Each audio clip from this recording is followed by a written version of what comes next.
अफगानिस्तान में तालिबान राज आने के बाद अमेरिकी राष्ट्रपति जो बाइडेन ने तीसरी बार अपने देशवासियों को संबोधित करते हुए काबुल से सभी अमेरिकी और मददगार अफगानियों को सुरक्षित निकालने का भरोसा दिया है। बाइडेन ने तालिबान राज्य में आईएसआईएस के फिर सक्रिय होने की आशंका भी जताई है। अफगानिस्तान संकट पर कल G7 देशों की बड़ी बैठक भी होने वाली है और काबुल में फंसे भारतीयों का भी रेस्क्यू ऑपरेशन जारी है। अफगानिस्तान में तालिबान संकट से जुड़ी खबरों के लिए देखते हैं टॉप 9 अफगान संकट। अमेरिकी राष्ट्रपति जो बाइडेन ने पिछले 10 दिनों में अफगानिस्तान संकट पर तीसरी बार प्रेस कॉन्फ्रेंस की। बाइडेन ने साफ साफ कहा कि पिछले 20 साल में तालिबान के खिलाफ लड़ाई में मदद करने वाले सभी अफगानियों को वो अमेरिका में बसाएंगे। रेस्क्यू ऑपरेशन में हमारी कोशिश होगी कि किसी की जान को खतरा ना हो। उन्होंने कहा कि हमारी सेना काबुल में पूरी मजबूती के साथ डटी है। अमेरिकी राष्ट्रपति जो बाइडेन ने तालिबान में एक बार फिर आतंकी संगठन आईएसआईएस के सक्रिय होने को लेकर आशंका जताई है। बाइडेन ने कहा कि आईएसआईएस के खतरे को नजरअंदाज नहीं किया जा सकता है। तालिबान की मदद से वो फिर किसी बड़ी आतंकी साजिश को अंजाम दे सकते हैं। आईएसआईएस अमेरिका का सबसे बड़ा दुश्मन रहा है। बाइडेन ने आईएसआईएस के खतरे को लेकर बड़ी बैठक भी की है। अमेरिकी राष्ट्रपति जो बाइडेन ने काबुल से लोगों के रेस्क्यू ऑपरेशन को लेकर कहा कि अब तक 40,000 लोगों को निकाला जा चुका है। अभी 30,000 और लोगों को निकालना बाकी है। शनिवार और रविवार को करीब 4,000 लोगों का रेस्क्यू किया गया है। रेस्क्यू ऑपरेशन में पहली प्राथमिकता अमेरिकी नागरिकों को दी जा रही है। अफगानिस्तान के हालात दिल दहलाने वाले हैं। काबुल एयरपोर्ट पर सुरक्षा बड़ी चुनौती है। अमेरिका ने अफगानिस्तान में फंसे लोगों को निकालने के लिए 18 कॉमर्शियल प्लेन काबुल भेजने का फैसला किया है। सैन्य विमानों के जरिए हर दिन जितने लोगों को निकाला जा रहा है वो काफी नहीं है। अमेरिका के सामने 31 अगस्त से पहले एयरपोर्ट पर फंसे सभी लोगों को निकालने का लक्ष्य है। अमेरिकी रक्षा मंत्री लॉयड ऑस्टिन ने 6 कॉमर्शियल एयरलाइंस को यात्री विमान उपलब्ध कराने को कहा है। अफगानिस्तान में तालिबान राज आने के बाद बिगड़े हालात पर चर्चा करने के लिए अमेरिका सहित दुनिया के 7 ताकतवर देश एक मंच पर जमा होंगे। G7 देशों ने अफगान संकट पर कल इमरजेंसी बैठक बुलाई है। इसी बैठक में अफगानिस्तान को लेकर कोई बड़ा फैसला हो सकता है। ब्रिटेन के पीएम बोरिस जॉनसन ने कहा कि अफगानिस्तान के लोगों को दुनिया की मदद की जरूरत है। अफगानिस्तान से भारतीयों की वतन वापसी जारी है। बीती रात से आज सुबह तक 135 भारतीयों को दिल्ली लाया गया है। कुल 146 लोगों को दिल्ली लाया जाना बाकी है। 135 यात्रियों में से 30 यात्री कतर एयरवेज से दिल्ली लाए गए हैं, जबकि दूसरी एयरलाइंस के जरिए 105 यात्री दिल्ली पहुंचे। कल रविवार को काबुल से कई अफगानी नागरिकों समेत 390 लोगों को दिल्ली लाया गया था, जिसमें से 329 भारतीय थे। पिछले 24 घंटे में काबुल से 500 लोगों का रेस्क्यू किया जा चुका है।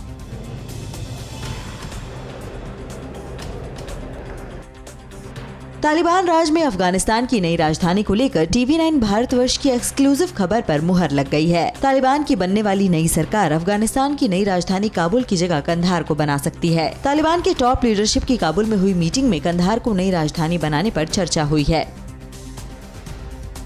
तालिबान के डर से काबुल छोड़ने वालों की भारी भीड़ की वजह से पिछले 7 दिनों से हर दिन एयरपोर्ट के अंदर और बाहर भगदड़ के हालात हैं। पिछले 7 दिन में एयरपोर्ट और उसके आसपास 20 लोगों की जान जा चुकी है। ब्रिटेन की सेना ने हालात को बेहद चुनौतीपूर्ण बताया है। एयरपोर्ट पर हालात को संभालने में ब्रिटेन और अमेरिका की सेना को कड़ी मशक्कत करनी पड़ रही है। आसमान में मंडराता अमेरिकी एयरफोर्स का ये हेलीकॉप्टर तालिबान की हरकतों पर नजर रख रहा है। अमेरिका नहीं चाहता कि वतन वापसी से पहले तालिबानी दहशतगर्द काबुल एयरपोर्ट में दाखिल हो पाएं। ऐसे में एयरपोर्ट को अभेद बनाने के लिए आसमान में भी पेट्रोलिंग की जा रही है, जबकि अमेरिकी जवान की गश्ती टीम भी एयरपोर्ट परिसर की हिफाजत करने में जुटी है। हालांकि इससे पहले तालिबान ने एयरपोर्ट के कुछ हिस्सों पर भी कब्जा करने का दावा किया है। अफगानिस्तान में तालिबान ने अपनी सरकार बनाने की कोशिशें अब तेज कर दी है। भारी भीड़ के चलते काबुल एयरपोर्ट को 48 घंटे के लिए बंद किया गया है। काबुल एयरपोर्ट पर मची भगदड़ के लिए तालिबान ने अमेरिका को जिम्मेदार ठहराया है और लड़कियों की शिक्षा को लेकर तालिबान का नया प्रोपेगेंडा। अफगानिस्तान में तालिबान राज से जुड़ी खबरों के लिए देखिए टॉप 9 तालिबान राज। तालिबान के खौफ से काबुल छोड़ने वालों की एयरपोर्ट पर जुटी लाखों की भीड़ के बाद अब काबुल एयरपोर्ट को 48 घंटे के लिए बंद कर दिया गया है। तालिबान के बाद से ही पिछले 7-8 दिनों से हर दिन काबुल एयरपोर्ट पर भगदड़ और अफरा तफरी होती है। हालांकि इस दौरान विमानों की आवाजाही चलती रहेगी, लेकिन एयरपोर्ट के अंदर जमा भीड़ को पहले निकाला जाएगा। अफगानिस्तान में तालिबान ने अपनी नई सरकार बनाने की कवायद तेज कर दी है। कल तालिबान के नेताओं ने काबुल में राजनीतिक हस्तियों से मुलाकात की। तालिबान अपनी सरकार के गठन को लेकर हर गुट की सहमति बनाने पर जोर दे रहा है। तालिबानी नेता राजनीतिक पार्टियों के नेताओं को सुरक्षा का भरोसा दे रहे हैं। माना जा रहा है कि 31 अगस्त के बाद तालिबान अपनी नई सरकार का गठन कर लेगा। तालिबान अपना क्रूर चेहरा आम अफगानियों से छिपाने के लिए हर दिन नए नए हथकंडे आजमाता है। एक तरफ तालिबान विरोध करने वालों को मौत की सजा दे रहा है, तो वहीं दूसरी तरफ काबुल छोड़कर जाने वालों को सुरक्षा का झूठा भरोसा देकर रोकने की अपील कर रहा है। काबुल एयरपोर्ट पर जुटी भीड़ को कल तालिबानी नेता ने देश नहीं छोड़ने की अपील की। तालिबान ने कहा कि उनसे किसी को डरने की कोई जरूरत नहीं है। पंजशीर घाटी के पास बगलान प्रांत में पहुंचने के बाद तालिबानी आतंकियों ने अंदराब जिले में कई महिलाओं और बच्चों को बंधक बना लिया है। महिलाओं और बच्चों को बंधक बनाए जाने से गांव वालों में तालिबान के खिलाफ जबरदस्त गुस्सा है। तालिबान से दो हाथ करने के लिए अब अंदराब जिले के लोग दक्षिणी बगलान की पहाड़ियों की ओर हथियारों के साथ निकल पड़े हैं। खौफ के साए में जी रहे अफगानिस्तान की क्रिकेट टीम के खिलाड़ियों से तालिबान के नेताओं ने मुलाकात कर उन्हें पूरा समर्थन और सुरक्षा का भरोसा दिया है। तालिबान के नेता अनस हक्कानी ने कहा कि पाकिस्तान के साथ श्रीलंका में होने वाली सीरीज के लिए अफगान टीम को पाकिस्तान के रास्ते दुबई भेजा जाएगा। फिर टीम दुबई से कोलंबो के लिए जाएगी। अफगानिस्तान की 24 साल की टीवी एंकर शबनम खान दावरान ने तालिबान से अपनी जान को खतरा बताया है। शबनम ने कहा कि उसे लगातार जान से मारने की धमकी मिल रही है। वो जल्द से जल्द काबुल छोड़ना चाहती है। तालिबान के आते ही उसे टीवी न्यूज ऑफिस में दाखिल होने से रोक दिया गया था। शबनम ने दुनिया के देशों से महिलाओं की सुरक्षा के लिए ठोस कदम उठाने की भी अपील की है। तालिबान ने काबुल नगरपालिका में काम करने वाली महिलाओं को फुल इस्लामिक हिजाब में ही दफ्तर आने को कहा है। तालिबान ने साफ कर दिया है कि महिलाओं को शरिया कानून का सख्ती से पालन करना होगा। हालांकि तालिबान ने अपनी पहली प्रेस कॉन्फ्रेंस में कहा था कि महिलाएं पुरुषों के साथ कंधे से कंधा मिलाकर चलेंगी और उन्हें काम करने की आजादी होगी। अफगानिस्तान के स्कूल कॉलेजों में लड़के लड़कियों के साथ पढ़ने पर बैन लगाने वाला तालिबान दुनिया के सामने अपना नरम चेहरा दिखाने की कोशिश कर रहा है। तालिबान ने अपने सोशल मीडिया अकाउंट से कुंदुज प्रांत में लड़कियों को स्कूल जाते हुए वीडियो शेयर किया है। इसके साथ ही तालिबान ने खोस्ता प्रांत में भी लड़कियों के स्कूल जाने का वीडियो शेयर किया।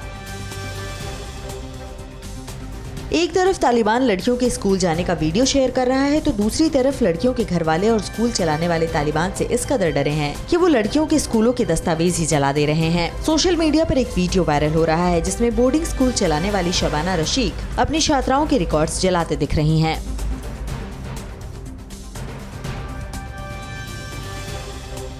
अफगानिस्तान के पंजशीर में तालिबान और अहमद मसूद के लड़ाकों के बीच जबरदस्त लड़ाई चल रही है।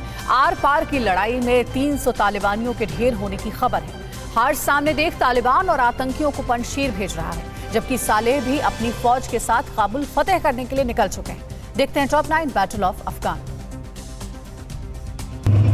भले ही पंजशीर अफगानिस्तान का सबसे छोटा प्रांत है, लेकिन पंजशीर के शेर तालिबानियों पर जमकर प्रहार कर रहे हैं। पंजशीर पर कब्जे के लिए बगलान में चल रही लड़ाई में अहमद मसूद के योद्धाओं ने तालिबान के 300 आतंकियों को मार गिराने का दावा किया है। हालांकि इस युद्ध में पंजशीर में भी 4 बच्चियों और 3 महिलाओं के मारे जाने की खबर है। तालिबान ने 6000 आतंकी पंजशीर भेजे हैं। काबुल से और आतंकियों को तालिबान पंजशीर भेजेगा।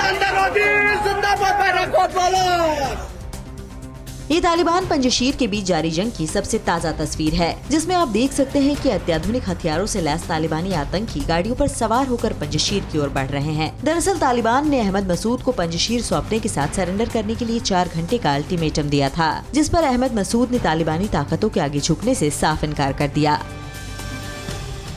तस्वीरें पंजशीर प्रांत की हैं, जहां आज भी अफगानिस्तान का झंडा बुलंद है। तालिबान के खिलाफ जारी जंग के बीच यहां के लोग अपने मुल्क का झंडा लेकर रैलियां निकाल रहे हैं। लोगों को एकजुट कर दहशतगर्दों के खिलाफ खड़े होने का आह्वान कर रहे हैं। वहीं दूसरी ओर अहमद शाह मसूद के बेटे अहमद मसूद भी अपने लड़ाकों के अंदर जोश भरते नजर आए और अपनी मातृभूमि की सलामती के लिए जी जान लगा देने का नारा दिया। बड़ी बड़ी डींगे हाँकने वाले अशरफ गनी भले ही देश छोड़कर फरार हो गए, लेकिन वहाँ के रक्षा मंत्री जनरल बिस्मिल्लाह मोहम्मदी ने तालिबान के खिलाफ जंग जारी रखने का ऐलान किया है। रक्षा मंत्री ने कहा कि वो पंजशीर की सुरक्षा करते रहेंगे। ऐसे में मोहम्मदी की ये हुंकार तालिबान के लिए चुनौती से कम नहीं है। यही वजह है कि तालिबान पंजशीर पर फाइनल वॉर के मूड में नजर आ रहा है। साथ ही 10,000 लड़ाकों को पंजशीर भेजने की तैयारी कर रहा है। खुद को अफगानिस्तान के कार्यवाहक राष्ट्रपति घोषित करने वाले अमरुल्लाह सालेह काबुल की ओर कूच कर चुके हैं। उनके साथ तालिबान के खिलाफ लड़ने वाले अहमद मसूद के लड़ाकों की फौज है, जो काबुल से सिर्फ 120 किलोमीटर की दूरी पर है। साथ ही पंजशीर और बगलान प्रांत के हजारों लोग तालिबान के खिलाफ जारी जंग में सालेह का साथ देने के लिए तैयार हैं। इन सभी अफगानियों के पास अपने खुद के हथियार भी हैं। तालिबान ने ईरान की सीमा से लगे अफगानिस्तान के काशीन जिले में 20 से अधिक नागरिकों को बंधक बना लिया है। बंधक बनाए गए सभी नागरिकों पर रेजिस्टेंस ग्रुप को मदद पहुंचाने का आरोप लगा है। हालांकि काशीन जिले में तालिबानी दहशतगर्द और रेजिस्टेंस ग्रुप के बीच संघर्ष अब भी जारी है। हालांकि माना जा रहा है कि अत्याधुनिक हथियार होने की वजह से तालिबानी दहशतगर्द यहां रेजिस्टेंस ग्रुप पर हावी नजर आ रहे हैं। तालिबान प्रोपेगेंडा कर अपनी छवि दुरुस्त करने में जुट गया है। इसी कड़ी में तालिबान ने दावा किया है कि उसने फराह प्रांत की जेलों से 340 नेताओं को रिहा कर उनके घर भेज दिया है। इससे पहले तालिबान ने मानवता के आधार पर अफगानी आर्मी को माफ करने का वादा किया था, जिसके बाद ईरान ने अफगान बॉर्डर पर सैकड़ों सैनिकों को तालिबान के हवाले कर दिया। हालांकि तालिबान अब इन सैनिकों के साथ कैसा सलूक करेगा ये कोई नहीं जानता है। तालिबान के डर से अफगानी नागरिकों के वतन छोड़ने का सिलसिला जारी है। इस बीच WHO ने दावा किया है कि तालिबानियों की वजह से अफगानिस्तान में अब तक 3000 से अधिक लोग विस्थापित हो चुके हैं, जबकि हालात इतने बिगड़ चुके हैं कि अफगानिस्तान में जरूरी दवाइयां भी मिलनी बंद हो चुकी हैं। ऐसे में WHO और यूनिसेफ ने तालिबान को मानवाधिकार की याद दिलाते हुए कहा कि अफगान में लोगों को जरूरी दवाइयां मिलती रहनी चाहिए। बांग्लादेश के कई कट्टरपंथी सोच वाले लोग तालिबान में शामिल हो सकते हैं। इसके लिए बांग्लादेशी नागरिक भारत के रास्ते अफगानिस्तान पहुंचने की फिराक में हैं। खुफिया जानकारी मिलने के बाद बॉर्डर पर तैनात BSF के जवान पूरी तरह से अलर्ट हो गए हैं। भारत बांग्लादेश बॉर्डर पर चौकसी बढ़ा दी गई है। हालांकि भारत में अब तक किसी ऐसे बांग्लादेशी की गिरफ्तारी नहीं हुई है जो अफगानिस्तान जाने की फिराक में नजर आया हो। और अब आपको राष्ट्र की खबरें दिखाएंगे। यूपी के पूर्व CM कल्याण सिंह का कहां होगा अंतिम संस्कार। प्रधानमंत्री नरेंद्र मोदी से मिलने बिहार का प्रतिनिधिमंडल दिल्ली क्यों पहुंचा है? आखिर क्यों इंफोसिस के CMD को वित्त मंत्रालय ने तलब किया है? देश की अहम खबरों को जानने के लिए देखिए टॉप 9 राष्ट्र। उत्तर प्रदेश के पूर्व CM और राजस्थान के पूर्व राज्यपाल कल्याण सिंह का अंतिम संस्कार आज यूपी के अलीगढ़ के नरौरा में गंगा तट पर किया जाएगा। कल उनके पार्थिव शरीर को लेकर यूपी के मुख्यमंत्री योगी आदित्यनाथ अलीगढ़ पहुंचे थे, जहां उनके पार्थिव शरीर को अहिल्याबाई होलकर स्टेडियम में रखा गया था। 89 साल के कल्याण सिंह का शनिवार रात लंबी बीमारी के बाद लखनऊ में निधन हो गया था। प्रधानमंत्री नरेंद्र मोदी लखनऊ पहुंचे और यूपी के पूर्व मुख्यमंत्री कल्याण सिंह को श्रद्धांजलि दी। पीएम के साथ बीजेपी अध्यक्ष JP नड्डा और यूपी के मुख्यमंत्री योगी आदित्यनाथ भी मौजूद थे। मोदी ने कल्याण सिंह के परिजनों से मुलाकात के बाद कहा कि हम सभी उनके आदर्शों और संकल्पों को पूरा करने के लिए और परिश्रम करेंगे। भगवान श्री राम उनकी दिवंगत आत्मा को अपने चरणों में स्थान दें। जातीय जनगणना को लेकर CM नीतीश कुमार के नेतृत्व में बिहार का प्रतिनिधिमंडल आज प्रधानमंत्री नरेंद्र मोदी से मुलाकात करेगा। प्रतिनिधिमंडल में नेता प्रतिपक्ष तेजस्वी यादव, पूर्व CM जीतन राम मांझी, मंत्री मुकेश सहनी समेत 11 नेता शामिल हैं, जो आज सुबह 11 बजे PM से मुलाकात करेंगे। दरअसल जातीय आधारित जनगणना बिहार में बड़ा सियासी मुद्दा है, इसलिए इस मुद्दे पर सभी पार्टियां एकजुट नजर आ रही हैं।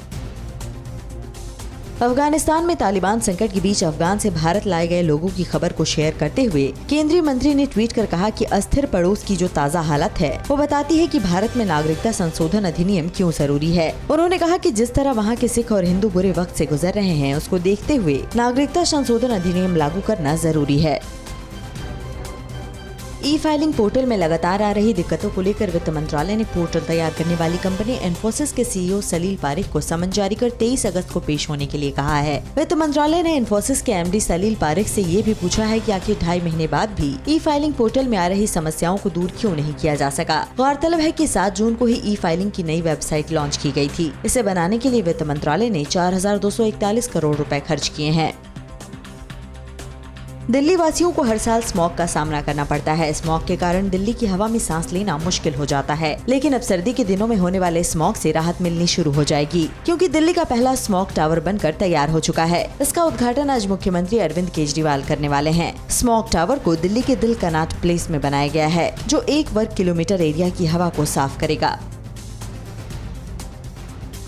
रक्षा मंत्री राजनाथ सिंह आज ओलंपिक में भाग लेने वाले सेना के जवानों को सम्मानित करेंगे। सम्मान समारोह पुणे के आर्मी स्पोर्ट्स इंस्टीट्यूट में होगा। इस दौरान जैवलिन थ्रो में स्वर्ण पदक विजेता नीरज चोपड़ा को भी विशेष रूप से सम्मानित किया जाएगा। राजनाथ सिंह ASI के खिलाड़ियों और जवानों से भी बात करेंगे। इसके बाद रक्षा मंत्री दक्षिणी कमान के मुख्यालय का दौरा करेंगे।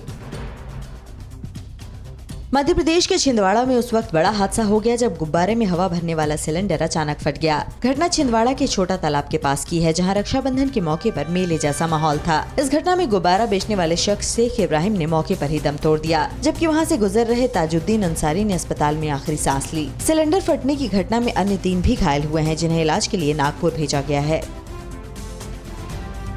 तस्वीर रांची के कांके प्रखंड की है, जहां के लोग अब भी विकास की बाट जोह रहे हैं। झारखंड की राजधानी से मात्र 20 किलोमीटर दूर बहने वाली इस नदी को देखिए। नदी के इस पार रेहड़ा, जबकि दूसरी ओर कांकी पंचायत है। नदी पर पुल नहीं होने की वजह से लोगों को पानी में डूबकर आना जाना पड़ता है। पंचायत में पक्की सड़क नहीं है, जिसकी वजह से 4 किलोमीटर का फासला तय करने में 3 से 4 घंटे लग जाते हैं। दिन ब दिन खराब होती स्थिति के कारण दूसरे गाँव के लोग अपनी बेटियों की शादी इस गाँव में नहीं करवाना चाहते हैं। साल 1990 में छपे इंदिरा गांधी के विवादित कार्टून पर पंजाब में क्यों मचा हुआ है घमासान? 15 साल में 4 शादी करने वाला लव जिहादी कैसे आया पुलिस की गिरफ्त में और कहां आरपीएफ के जवान बने देवदूत? राज्यों से जुड़ी बड़ी खबरों के लिए देखिए टॉप 9 प्रदेश विशेष। केंद्रीय मंत्री बनने के बाद पहली बार हिमाचल पहुंचे सूचना प्रसारण युवा खेल मंत्री अनुराग ठाकुर ने कहा कि कांगड़ा एयरपोर्ट के विस्तार होने से छोटे से लेकर बड़े व्यापारी को फायदा होगा। मंत्री बनने के बाद कांगड़ा में जन आशीर्वाद यात्रा पर निकले अनुराग ठाकुर का बीजेपी कार्यकर्ताओं ने हिमाचल का छोकरा और शेर आया के नारे लगाकर गर्मजोशी से स्वागत किया। अनुराग ठाकुर ने ज्वाला देवी मंदिर और चामुंडा माता मंदिर जाकर माता का आशीर्वाद लिया। पंजाब कांग्रेस अध्यक्ष नवजोत सिंह सिद्धू के सलाहकार मालविंदर सिंह माली ने सिद्धू के लिए नया बखेड़ा खड़ा कर दिया है। मालविंदर सिंह ने अपने फेसबुक पेज पर इंदिरा गांधी का साल 1990 का विवादित कार्टून लगा दिया है, जिसमें पूर्व प्रधानमंत्री इंदिरा गांधी को हाथ में बंदूक लिए दिखाया गया है। ये कार्टून 1984 में हुए सिख दंगे को दिखाता है। सीएम अमरिंदर सिंह ने ऐसी टिप्पणियों के लिए सिद्धू और उनके समर्थकों को चेताया है। ओडिशा पहुंचे रेल मंत्री अश्विनी वैष्णव ने बलांगीर रेलवे स्टेशन का निरीक्षण किया। जन आशीर्वाद यात्रा पर निकले रेल मंत्री अश्विनी वैष्णव को स्टेशन पर फर्स्ट क्लास वेटिंग हॉल को छोड़कर प्लेटफॉर्म पर ट्रेन का इंतजार करते देख लोग हैरान रह गए। बीजेपी की जन आशीर्वाद यात्रा पर निकले अश्विनी वैष्णव के भुवनेश्वर लौटते वक्त प्लेटफॉर्म पर देखने वालों की भीड़ जमा हो गयी। इससे पहले रेल मंत्री ने स्लीपर क्लास में सफर कर लोगों से हकीकत जानी थी। सीसीटीवी की तस्वीरों में एक महिला चलती ट्रेन पर चढ़ने की कोशिश करती है, तभी पैर फिसलने से महिला बिलासपुर पटना ट्रेन के साथ घिसटने लगती है। महिला की जान बचाने के लिए स्टेशन पर तैनात आरपीएफ के जवान एसके सिंह और बीबी महतो देवदूत बन गए और ट्रेन के नीचे जाने से पहले महिला की जान बचा ली। तस्वीरें पश्चिम बंगाल के आसनसोल रेलवे स्टेशन की हैं। लद्दाख के रोम्बोक गांव में बादल फटने के बाद भारी तबाही मची है। सभी नदी नाले उफान पर हैं। बादल फटने के बाद से लापता 17 गांव वालों की जान बचाने के लिए आईटीबीपी के जवान रेस्क्यू ऑपरेशन में जुटे हैं। लद्दाख पुलिस के साथ आईटीबीपी के जवानों ने सभी लोगों की जान बचा ली है। आईटीबीपी के जवान दिन रात बचाव कार्य में जुटे हैं। छड़ी मुबारक की गुफा तक पहुंचने के साथ ही 56 दिन की अमरनाथ यात्रा रक्षाबंधन पर पूरी हो गई। इस मौके पर पवित्र अमरनाथ गुफा में दीपेंद्र गिरी की अगुवाई में वैदिक रीति रिवाज के साथ पूजा अर्चना की गई। यात्रा में शामिल रहे साधु संत भी इस मौके पर मौजूद रहे।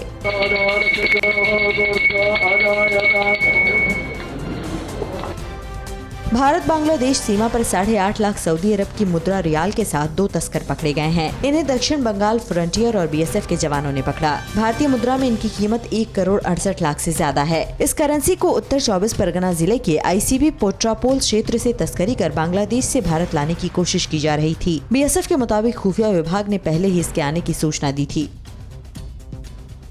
यूपी के मेरठ में पुलिस ने बुलंदशहर के सिकंदराबाद के रहने वाले अब्दुल सलाम उर्फ अनिल सैनी को गिरफ्तार किया है। शादिर अब्दुल ने बीते 15 साल में 4 लड़कियों को अपने प्रेम जाल में फंसाकर शादी की है। एक महिला की शिकायत पर अब्दुल के खिलाफ लफ्जियात का मामला दर्ज किया गया था। आरोपी अब्दुल सलाम ने विक्की के नाम से ड्राइविंग लाइसेंस और अनिल सैनी के नाम से आधार कार्ड बनवा रखा था। पुलिस फर्जी आधार कार्ड और ड्राइविंग लाइसेंस बनाने वालों की तलाश कर रही है। सूरत के एक व्यापारी ने जन्माष्टमी के पर्व पर बाल गोपाल के लिए 5 किलो चांदी का खास झूला बनवाया है। साग की लकड़ी पर तैयारी से 5 किलो चांदी के झूले को राजस्थानी कारीगरों ने रजवाड़ी नक्काशी शैली में बनवाया है। सूरत में जन्माष्टमी के पर्व को लेकर 5 किलो के चांदी के झूले से लेकर छोटे झूलों की काफी डिमांड है, जिसकी कीमत 5 लाख से 500 रुपए तक है। अड़ी सोमवार से शुक्रवार शाम 6 बजे सिर्फ TV9 भारतवर्ष पर।